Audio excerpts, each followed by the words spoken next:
My name is Lynette, middle initial K, Henderson.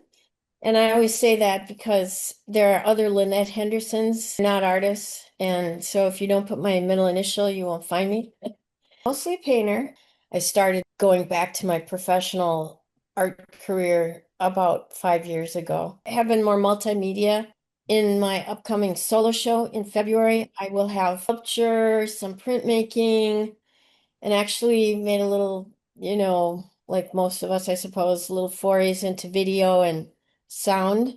One of those people who started drawing right away, and I would just spend a lot of time drawing and later painting. I had to actually leave it behind in order to be successful in school and try to get a job and things like that. The PhD in art education, which means I was teaching people to teach art. Eventually, I went back to it, but it took a real long time and it was difficult.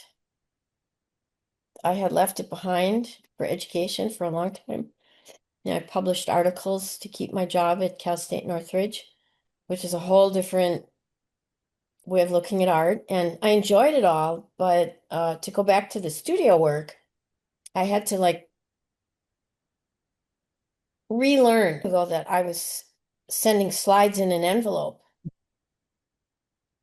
with a return envelope. That's how long ago I was originally doing it. And eventually found Kristine and Shoebox. And so while I have worked with some other folks, she and Shoebox has given me the most professional development that I've had in contemporary studio practices. I can't say enough good about it. I mean, mentor in professional development, she does it all. Kristine is really special in her ability to connect with people and identify the nuances of what artists are dealing with today. And she provides community that allows additional support from community members. So critique opportunities, forums where we can chat, converse about each other's work, get ideas from people. So in that way, I've been able to access a lot of that kind of assistance. And I think the biggest thing is, and she's a good one about repeating this, is that along with everything else we have to do as artists, all this admin stuff, to just keep working and making the work. Everything combined, the work has evolved. I still feel like there's more to come. These are some works that related to an art residency that I did in spring, early spring of this year, 2025, in Oregon. And it's that body of work that will be on display at Gallery 825 in February next year. And it was a lot about what I saw there. It was really remote locations. The impact, I can't say enough about the impact of the landscape. I would go to bed late and get up really, really early, like sunrise, and just soak in everything I could about the landscape. It was early spring, so it was like right where winter was turning into spring and things were melting and coming back. I came across a forest that had burnt the year before, so I made several paintings about that. I noticed a lot of deforestation in the area, so I took a lot of photos and made paintings of some of it. The burnt forest was really interesting because it was strangely colorful. I guess it was because it was spring. So like the river was green, this bright green color, and there were these red shoots coming up out of the bushes, and the trees had this bright yellow interior, even though the outside of it was carbon black. It was super interesting. So this piece and the next two are part of that burnt forest group. Yes, there are several birds. So the one that's flying away in the background is a turkey vulture. You can tell when you can see the red head. The two on the branches are red-tailed hawks. One has its back to us, one is facing forward. And then down below are crows. They weren't actually in the photo, but I saw them everywhere. The thing that interests me the most in the universe is animals, wildlife. So I'm a wildlife painter and work with wildlife almost more than anything. I put them in because they're kind of like witnesses to the space. You know what I'm debating? I'm debating on whether I've actually exhibited this piece, but I'm still thinking if I should put bird or not in it, or two. I haven't yet. So sometimes I look at them and I say, oh, this one really needs something else, and I'll just add it. What the heck? So this is still from this year, and although I've exhibited it, I could easily add to it if I wished. So it's possible that there could be a bird in here. I'm not sure. Still thinking. These are part of a series on the deforestation that I saw there.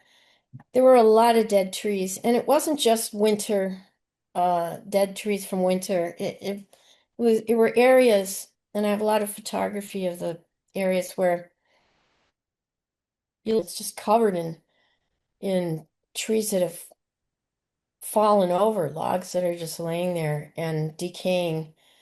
So, and they weren't burnt. So it's an interesting question. And I felt like a lot of them were really beautiful. They had the roots were ended, or the branches were very graceful in the way they extended out. And it was just really interesting to me. And a lot of the decaying stumps, had these cool shapes.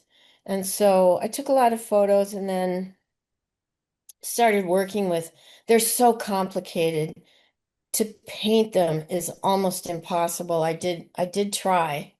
So rather than do that, I decided to focus on the shapes where I could do a lot quicker work with ink and marker, working with just the shapes and the lines.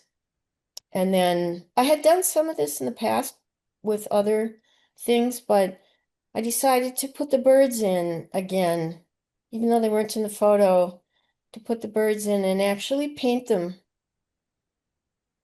more. The stumps and the trees are disintegrating and going away, but the birds are not. So I put the birds in and painted them. And then the next one, they're like that as well, fully painted on top of a decaying Oh tree. man. Geologically, the area that I was in Oregon was really interesting. And the area is the edge of the Great Basin. It's this fascinating area of the United States that expands over a number of states. And it's got everything in it, grasslands, marshes, volcanoes, volcanic fields, high desert. I mean, it's really fascinating. So this part of Oregon had a little bit of everything. And not too far away were these caves. They're called the Paisley Caves. And it's just a series of really sort of low, shallow caves. And there really is nothing around. It just must be lava. And apparently, they've done some excavations and found the remains of human feces from the first time humans ever came to North America. Anyway, I'm fascinated by caves, and so I had taken photographs of the caves, and they had really interesting shapes. So I started painting them. So I have a series of these.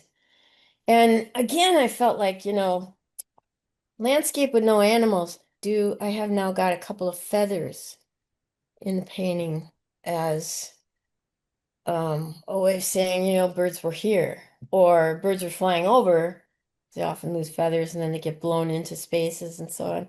So for each of the caves, I have different types of feathers for the different kind of birds that are in the area. First came to LA, it was really for the job, and so I didn't get out of the valley very much, and I didn't go downtown hardly at all. So when I started to make a lot of art in the last 5 years, I started going downtown a lot for exhibitions and openings and stuff. And I was there at night. So I was like, wow, what a spooky looking place LA is at night. So I just would stop and take photos of things along the way. And then, of course, I, would imagine the resilience of animals that I know are living around the city. I mean, they certainly are everywhere that I can see. So I started putting them downtown. So this is my imagined gathering of animals when all the humans leave their cars and go elsewhere, and then all the animals can come out. So there's a little bit of everything in here. We have a crow, there's a mockingbird, there's a couple coyotes, a possum, a raccoon, and a skunk. Oh, and there's a red-tailed hawk up on one of the lights. This is the second time I ever painted cars in my life. They are very difficult to paint. And I have to say that about a lot of the things I choose to paint are because I have some interest in learning something new about painting, and the landscape or the animal or the image will somehow teach me something new that I didn't know about painting. I was driving downtown for for an opening, and I saw this motel. We had just come off the freeway from somewhere, and it was raining, and so everything was starred, and there were these lights, and it just said motel. And I thought it looked very Hitchcock, like. So I took some photos of it, and it was such spooky lighting and so creepy, and I just loved it. So of course I had to put the coyote in, because we were coming up off an embankment next to the freeway, and there were lots of bushes and stuff. Could have been coyotes living in there. So I brought the coyote in, like as though it were stopped at the street, and there's a dead skunk on the road. You see dead animals all the time hit by cars. People just can't see them, or they don't know that they shouldn't be out there. So it's just a representation of vulnerability, kind of the brutality of being an animal in an urban area. I don't have solutions in that I think there's way too many people in the world. There just is too many. And so there will probably have to be an extinction event in order to really shift the way things are going. Maybe half the world would be interested in conservation. I know there's a lot of people who are interested in it, but the other half is absolutely not. And even when we think about and talk about conservation, um, almost every population and almost every piece of land there is in the world globally is affected by human activity, and if it survives and thrives, it's due to some effort on the part of humans. There's almost nothing left on the globe that isn't somehow managed at some level. And with the melting of the Arctics, and people now can get through and up there, it's, you know, it's all the way to the top and the bottom. And and there's other things coming down the pipeline from the melting of the permafrost and things, being released into the water from all the carbon, and oh, it's just endless. So I kind of am painting and drawing and working with what I see and witness without necessarily providing a solution, although animals are very resilient, but yeah, I'm not super hopeful, frankly. Yeah.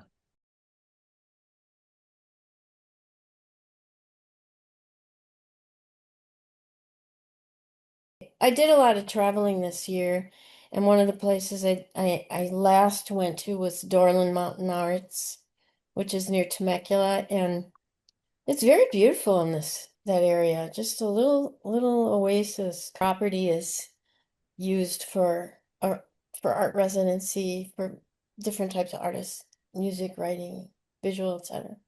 I loved the area, but what was really interesting was that they had a huge cell tower right in the middle of it, and they had purposely allowed it to be built there because they were paid a bunch of money annually to have the cell tower there. And so we had great Wi-Fi. But also, I would walk by every day, every morning, evening, during the day, take a break, walk by this cell tower. And they're enormous. They're much bigger than you think they are. When we see them from a distance, they look like almost like a street light, but no, they are massive. And the amount of electricity going through them is also massive. And even on the fence, there were signs, warning that this would be the best place for a fire to break out. And their military looking helicopters are just so scary. And it's kind of funny because they look like insects when you see them from a distance. Yeah, I put it in there because I was, obviously the immigration raids are going on, and I think they were hitting California at the time that I was at Dorland, and Trump was sending, you know, troops and shit. And so how could I not have a helicopter in there? And I would see the birds sitting on the tower. They treated it like another perch, and it was full of bird poop, you know. But it was so interesting as an object. It shows like this really beautiful, idyllic sunset, and there was the tower, kind of off in the distance. And I used to hike, but I put it there because it was this thing. And, you know, I think as a human, a cell tower is a really poignant object. I mean, it's what allows us to communicate globally, right? At the same time as it's really invasive.